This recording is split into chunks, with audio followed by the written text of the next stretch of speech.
meditación y antes de orar, leeremos lo que nos dice la palabra de Dios en el Evangelio de Marcos, capítulo 1, versículos 14 y 15. Después que Juan fue encarcelado, Jesús vino a Galilea, predicando el Evangelio del reino de Dios, diciendo: El tiempo se ha cumplido, y el reino de Dios se ha acercado. Arrepentíos y creed en el Evangelio.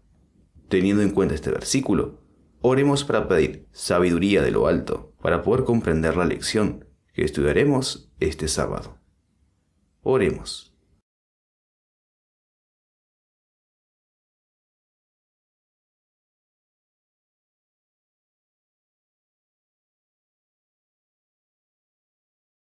A continuación, escucharán las voces de varios hermanos que voluntariamente han colaborado para el desarrollo de esta lección. Prefacio a la lección número 4. Lecciones del libro de Marcos. El libro de Marcos fue escrito por Juan Marcos, que había viajado con Pablo y Bernabé. Bernabé mismo era natural de Cipro, Hechos 4:6. Y ahora él y Pablo, acompañados por Juan Marcos, un pariente de Bernabé, visitaron ese país isleño. La madre de Marcos se había convertido a la religión cristiana, y su casa en Jerusalén era un asilo para los discípulos. Allí estaban siempre seguros de ser bienvenidos y de gozar de un periodo de descanso.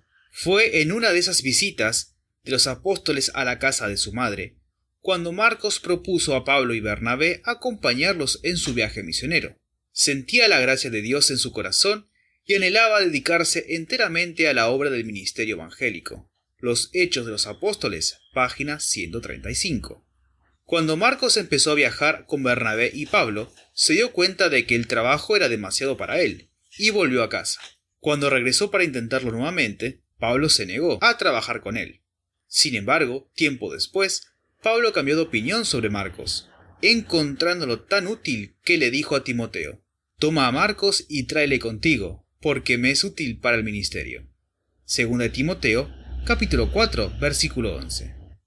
Marcos también trabajó estrechamente con Pedro, como vemos en Primera de Pedro, capítulo 5, versículo 13. Se cree que Pedro le relató a Marcos sus propias experiencias. Marcos, al no ser él mismo testigo ocular, registró entonces los recuerdos de Pedro sobre Jesús. La presentación que hace Marcos del Evangelio es mucho más concisa que los otros tres. Marcos comienza su narración con principio del Evangelio de Jesucristo, Hijo de Dios. Como vemos en Marcos capítulo 1, versículo 1. Confiesa inmediatamente su fe en Jesús como el Hijo de Dios. El Salvador de la humanidad nació de un humilde linaje en un mundo maldecido por el pecado. Creció en la oscuridad de Nazaret, una pequeña ciudad de Galilea. Empezó su labor en la pobreza y sin rango mundano. No buscó la admiración o el aplauso del mundo. Vivió entre los más humildes. En apariencia era un hombre humilde, con pocos amigos. De este modo, Dios introdujo el Evangelio de una manera enteramente diferente a la que muchos consideran sabia para proclamar el mismo Evangelio en esta época. El reino de Dios no viene con un despliegue exterior. El Evangelio de la gracia de Dios, con su espíritu de abnegación, nunca puede estar en armonía con el espíritu del mundo. The Review and Herald, 18 de enero de 1906. Que el Señor nos ayude hoy a aceptar una mayor medida de este Evangelio de la gracia en nuestros corazones y vidas, al estudiar las lecciones de este trimestre. El Departamento de Escuela Sabática de la Conferencia General. La lección que estudiaremos este sábado se titula El inicio del Evangelio de Jesucristo. El verso áureo que leímos antes de orar y que se encontraba en el Evangelio de Marcos, capítulo 1, versículo 14 y 15, nos decía: Después que Juan fue encarcelado, Jesús vino a Galilea predicando el Evangelio del reino de Dios, diciendo: El tiempo se ha cumplido y el reino de Dios se ha acercado. Arrepentíos y creed en el Evangelio. La nota de introducción al tema de la lección se encuentra en el libro La Educación, página 157. No hubo despliegue de armas ni se hicieron pedazos las puertas de la prisión, pero la curación de los enfermos, la predicación del Evangelio, la elevación de las almas de los hombres dieron testimonio de la misión de Cristo. Entremos de lleno en la lección de este sábado y estemos atentos a todas las enseñanzas que podamos extraer de esta historia relatada en la Biblia. Muy buen día, apreciados hermanos. Es un gusto, una alegría poder estar con ustedes en esta hermosa ocasión que tenemos el privilegio de poder abrir las Sagradas Escrituras y poder estudiar, comprender las preciosas verdades que el Señor trae para este tiempo. Vamos en el nombre de Jesús a desarrollar el tópico del día domingo, que perteneció a la fecha 27 de septiembre. Y nos dice el inicio del Evangelio. Ya sabemos que Evangelio habla sobre las buenas nuevas o las buenas noticias.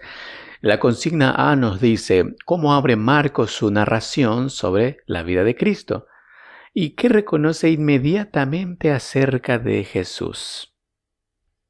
Si nosotros consideramos la experiencia de Marcos, nosotros hacemos una breve reseña acerca de este personaje. Marcos, por ejemplo, es el más corto de los 4 evangelios, sin embargo, en muchos aspectos es el más ágil y vigoroso de todos. Aunque solo tiene 2/3 de la extensión de Mateo, registra la mayor parte de los incidentes que menciona este. Su estilo es terso, fuerte, incisivo, vívido, pintoresco y a menudo da detalles significativos que no mencionan otros evangelistas, ¿no? Marcos da énfasis a Jesús como un hombre de acción. Marcos registra casi todos los milagros que mencionan los otros evangelios sinópticos. Y bueno, vemos cómo Marcos tiene desde el principio de este libro el objetivo. Leemos en Marcos capítulo 1, versículo 1 que nos dice: principio del Evangelio de Jesucristo, el Hijo de Dios. ¿Qué hace Marcos entonces? Marcos habla sobre la buena noticia acerca del Mesías. La buena noticia en paralelo con lo que significa el Evangelio. Y por supuesto, que reconoce inmediatamente acerca de Jesús. Él reconoce la divinidad de Jesús.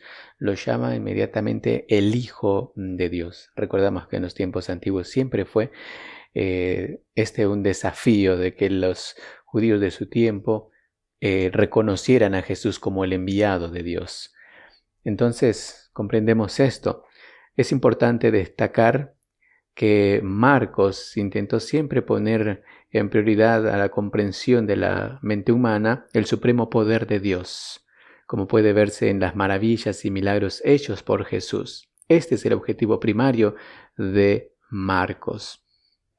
Marcos prueba que Jesús es el Mesías por el testimonio que da de su poder divino, el cual presumiblemente sería más convincente para los lectores a quienes se dirigían, cristianos de origen gentil. Y bueno, la historia nos destaca que estos cristianos posiblemente eran romanos. La consigna número 2, la segunda consigna, nos dice, explica qué es el Evangelio. Leemos en Romanos capítulo 1, versículo 16, porque no me avergüenzo del Evangelio, porque es poder de Dios para salvación a todo aquel que cree, al judío primeramente y también al griego, dice la Sagrada Escritura. Bien, entonces el Evangelio es poder de Dios para salvación. La salvación es un regalo completamente inmerecido por el pecador. En Cristo el pecador puede recibir el perdón pleno y completo del pecado. Entonces, recordamos los tiempos apostólicos.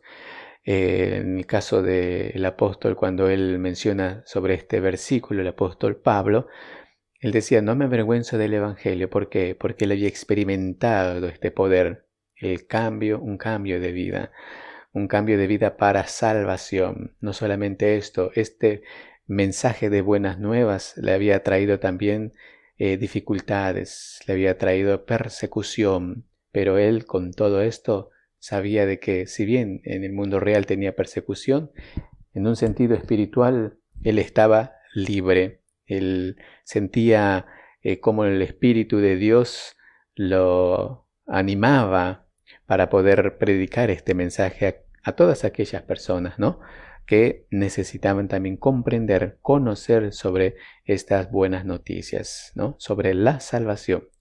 Entonces, Esta misericordia y bondad de Dios es completamente inmerecida. La gracia de Cristo justifica gratuitamente al pecador sin méritos o derechos suyos. La justificación es un perdón pleno y completo del pecado. Un pecador es perdonado en el mismo momento en que acepta a Cristo por la fe. Se le atribuye la justicia de Cristo y no debe dudar más de la gracia perdonadora de Dios. Es mi deseo que podamos nosotros comprender estos puntos tan importantes que son para salvación. Podamos nosotros creer y no nos quede duda de que el Señor tiene un objetivo y Él desea cumplirlo. Podamos nosotros ser salvos. Todo ha sido realizado. Entonces aceptemos estas buenas nuevas y que puedan hacer la obra en nuestras vidas. Ese es mi deseo y oración. Amén. El día lunes tiene como título El precursor de Cristo. La pregunta A dice, ¿cuál fue la obra de Juan el Bautista?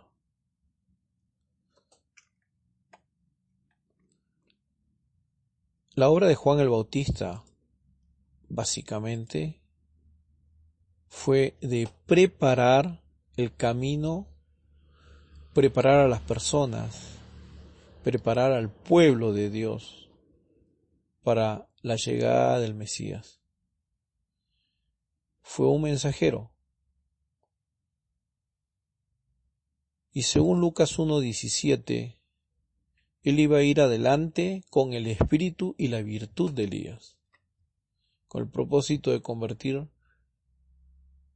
los corazones de los padres, de los hijos y de los rebeldes. El espíritu de profecía dice que Dios buscó en Juan el Bautista un mensajero para preparar el camino del Señor.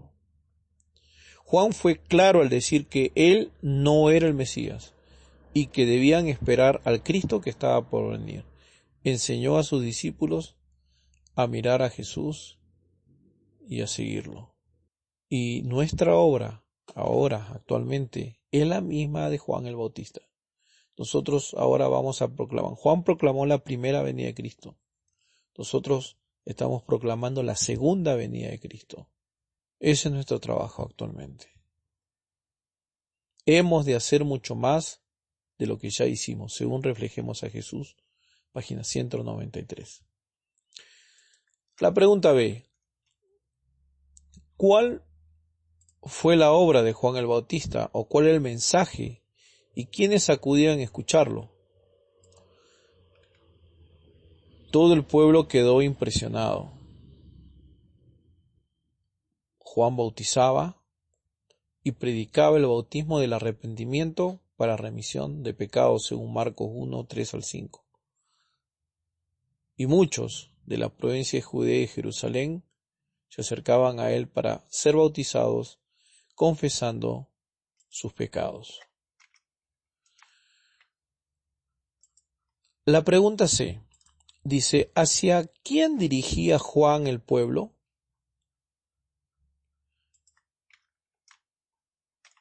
Y nosotros vemos acá que Juan dirigía hacia el Mesías. Decía, viene tras mí uno que es más poderoso que yo, el cual no soy digno de desatar la correa de sus zapatos. Y hacía una énfasis muy especial. Decía que él bautizaba con agua, pero el que venía iba a bautizar con el Espíritu Santo. Ahora, Juan informó a sus discípulos que Jesús era el Mesías prometido. ¿Cómo fue la vida de Juan? Primeros escritos dice que la vida de Juan estuvo cargada de tristeza y de abnegación.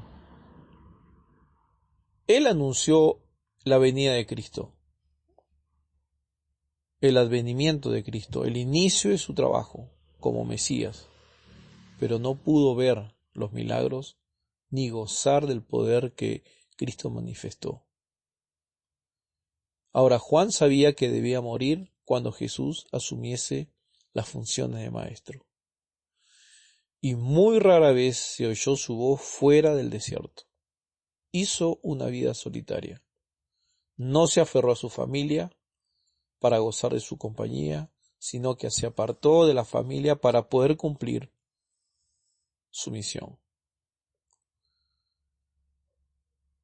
Un rasgo para destacar es que Juan el Bautista reprobaba el pecado sin temer las consecuencias y de esa manera preparó el camino para el Cordero de Dios, según Primeros Escritos, páginas 153 y 154.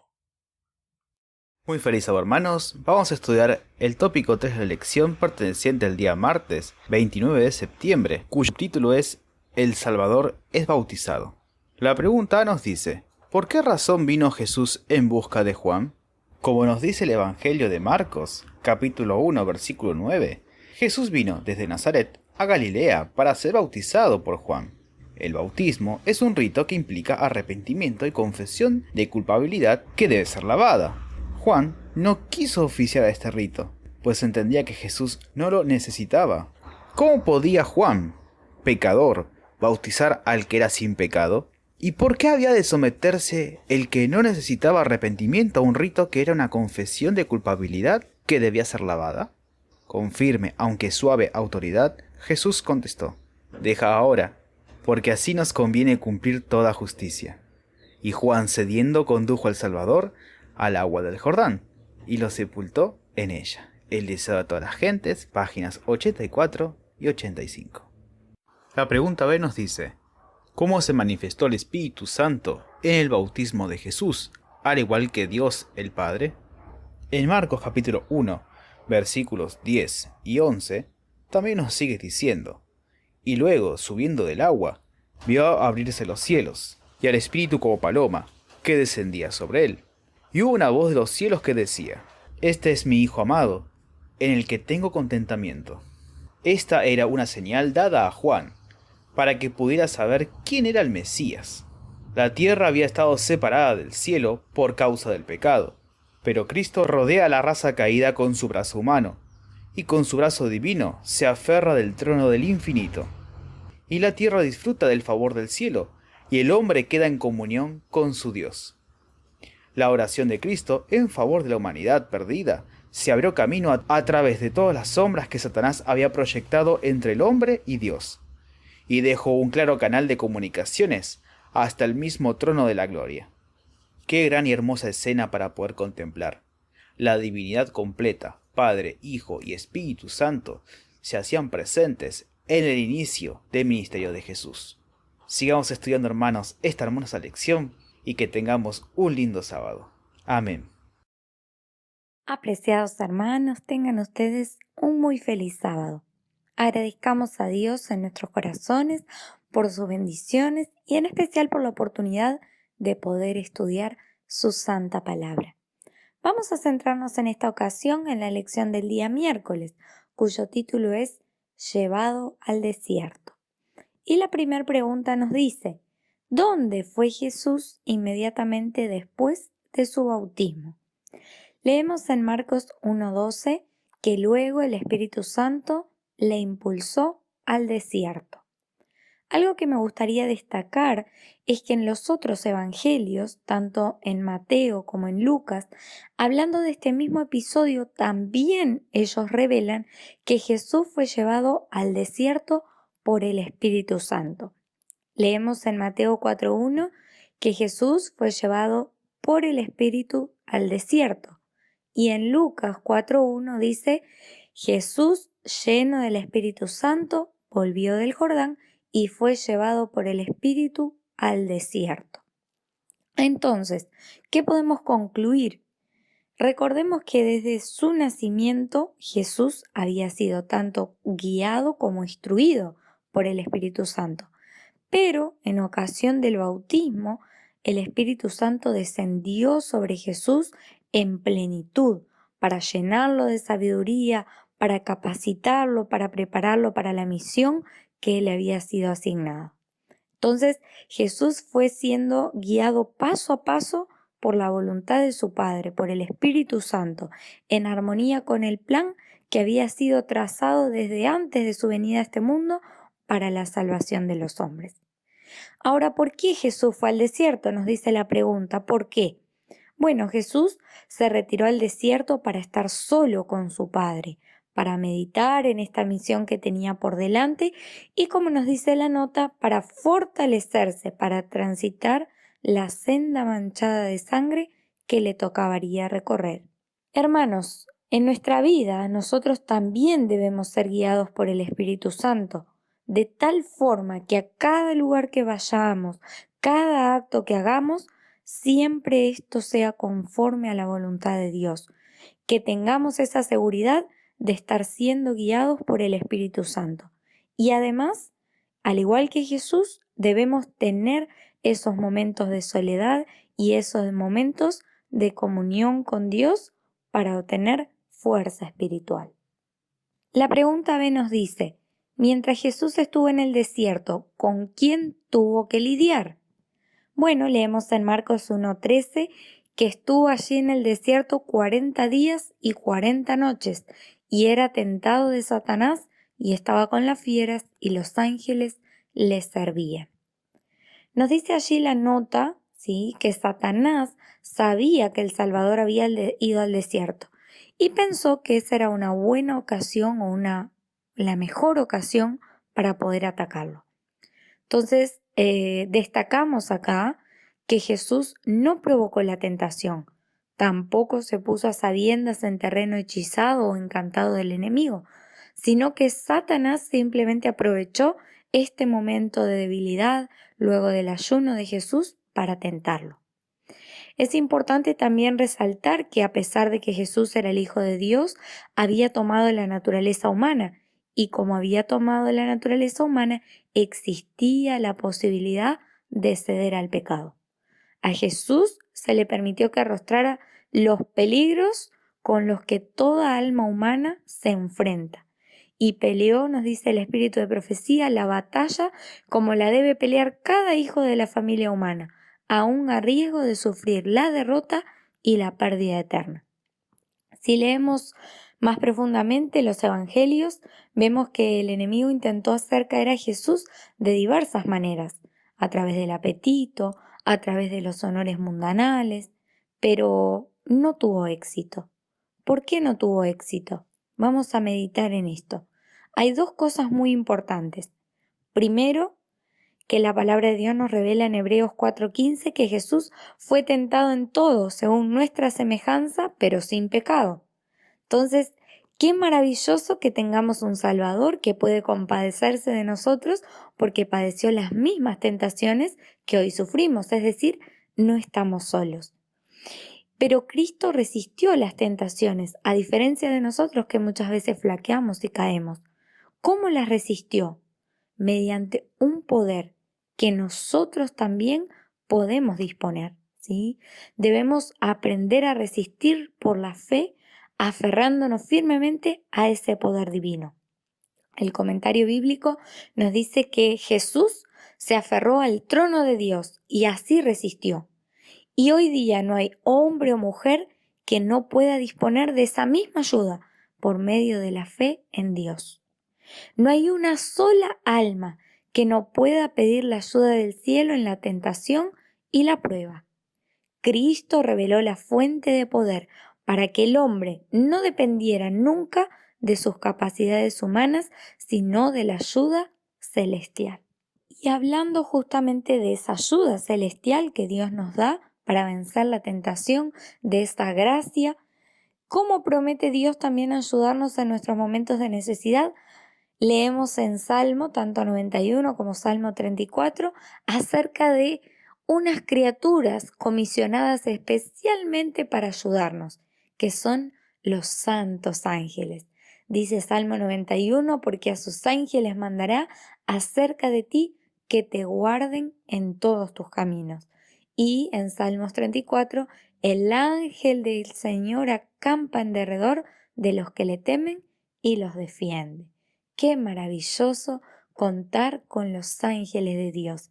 La nota nos dice que ellos tienen la misión de velar por nosotros y si nos entregamos a su custodia, los tendremos a nuestra diestra en todo momento de peligro.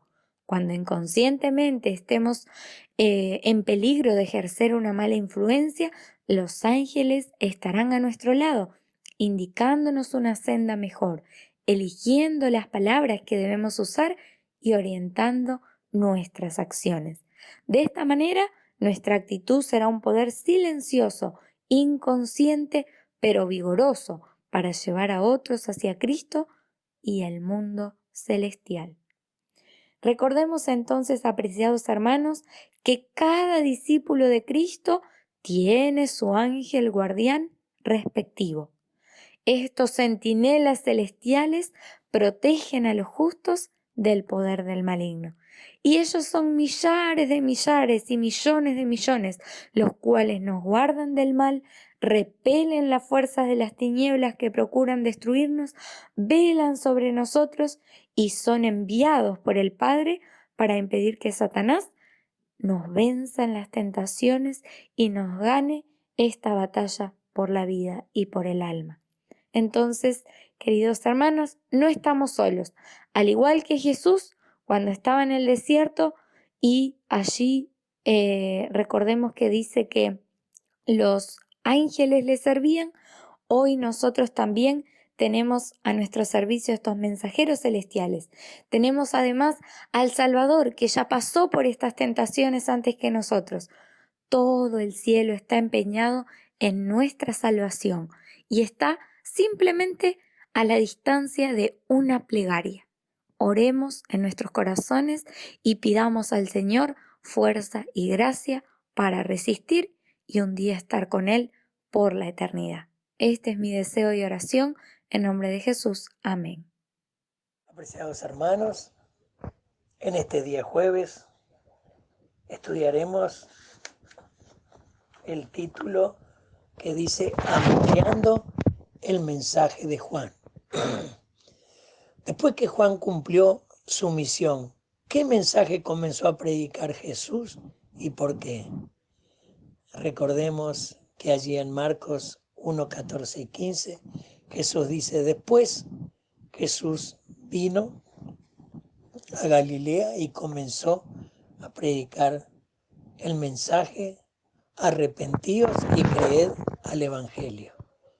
Aquí tenemos primeramente dos cosas importantes que ver y pensar.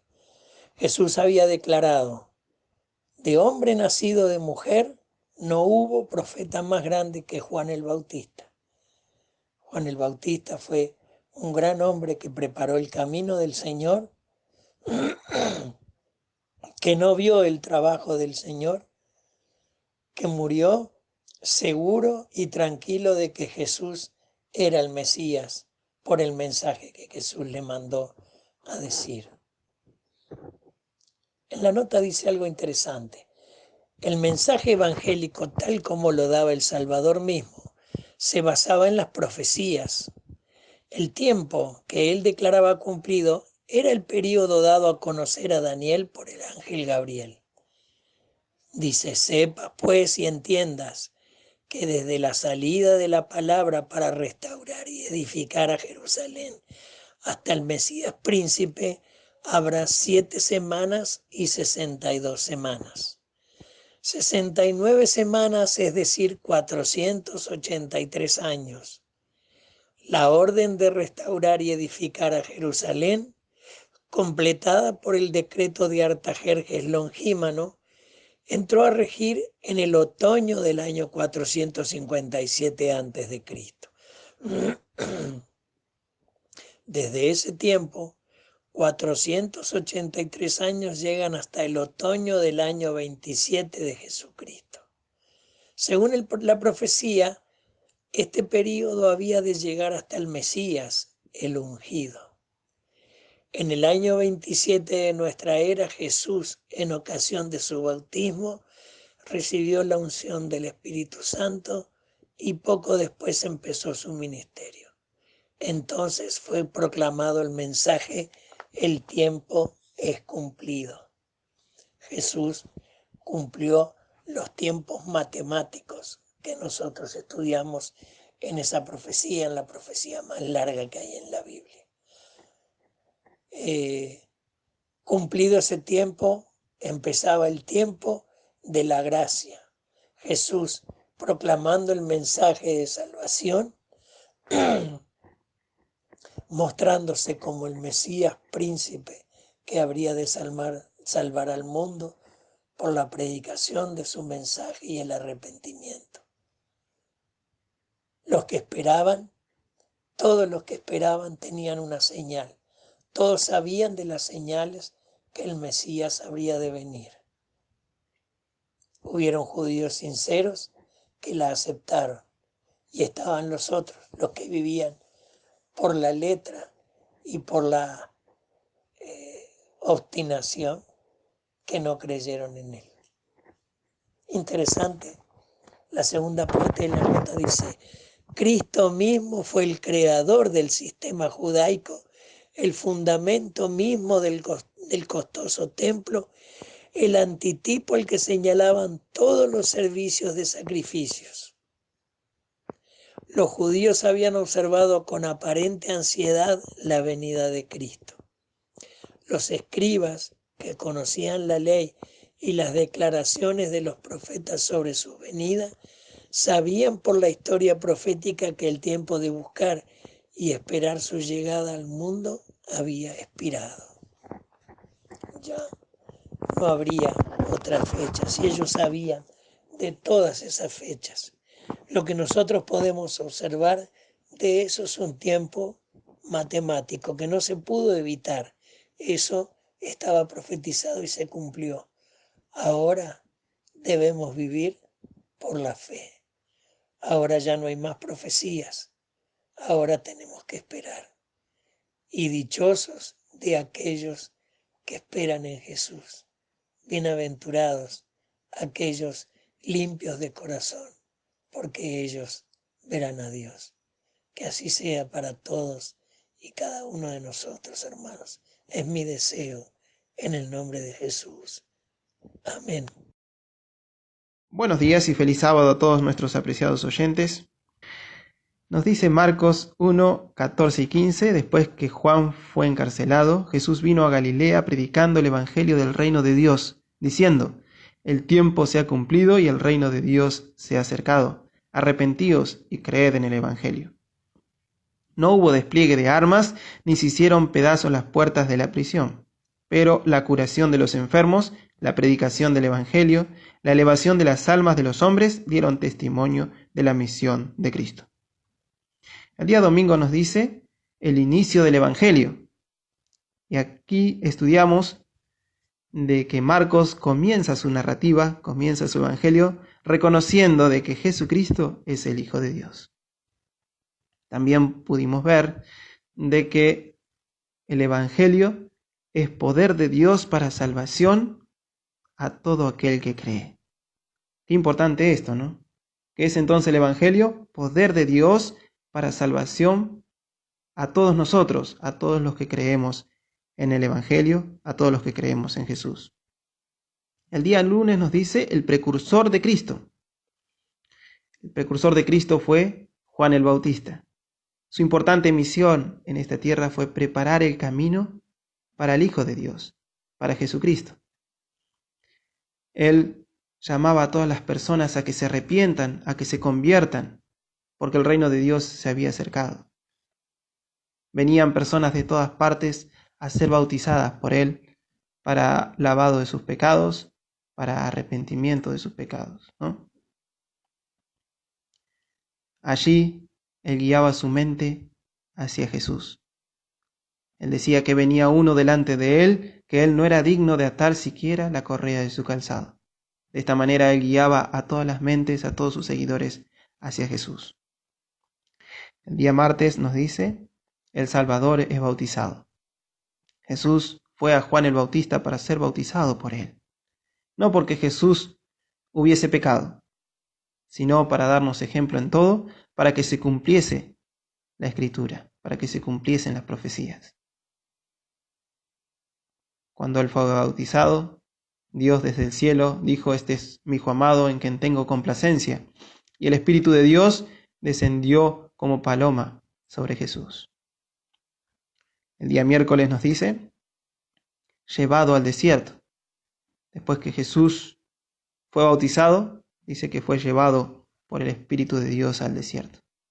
Su misión allí, en el desierto, era estar en comunión con su Padre Celestial, ayunar, orar. Pero Satanás aprovechó esta oportunidad para tentarlo. Él no fue allá al desierto a buscar la tentación, a exponerse a la tentación. Él fue a orar. Él tenía una importante misión que iba a comenzar. Y él fue allí a buscar a su Padre Celestial, a ayunar y a orar, sabiendo esta importante misión que él tenía por delante. Satanás allí aprovechó esa oportunidad entonces y lo tentó repetidas veces. Pero no tuvo éxito con Jesús, ¿no? El día jueves nos dice, ampliando el mensaje de Juan. Después de que Juan terminó su ministerio, de que fue encarcelado, Jesús comenzó su evangelio aquí, ¿no? Su ministerio en esta tierra. Y dice, Jesús vino a Galilea predicando el evangelio del reino de Dios y diciendo, el tiempo se ha cumplido, el reino de Dios se ha acercado, arrepentíos y creed en el evangelio. Qué importante esta lección, ¿no? Aquí podemos ver de que el tiempo se había cumplido, las profecías estaban teniendo su cumplimiento, las profecías de Daniel que predecían de que Cristo iba a venir en rescate por la humanidad, se estaban cumpliendo y Cristo iniciaba su ministerio en esta tierra. Iniciaba su predicación aquí en esta tierra, su ministerio. Todo para rescatarnos a cada uno de nosotros. El título de esta lección era entonces el inicio del Evangelio de Jesucristo. Qué importantes lecciones. Que podamos atesorar estas lecciones en nuestro corazón, sabiendo que el Evangelio es poder de Dios para salvación a todos los que creemos. Jesús, el deseado de todas las gentes, vino a este mundo y vivió una vida de obediencia, vivió haciendo el bien a los demás, dándonos ejemplo en todo, y murió en la cruz para rescatarnos a cada uno de nosotros.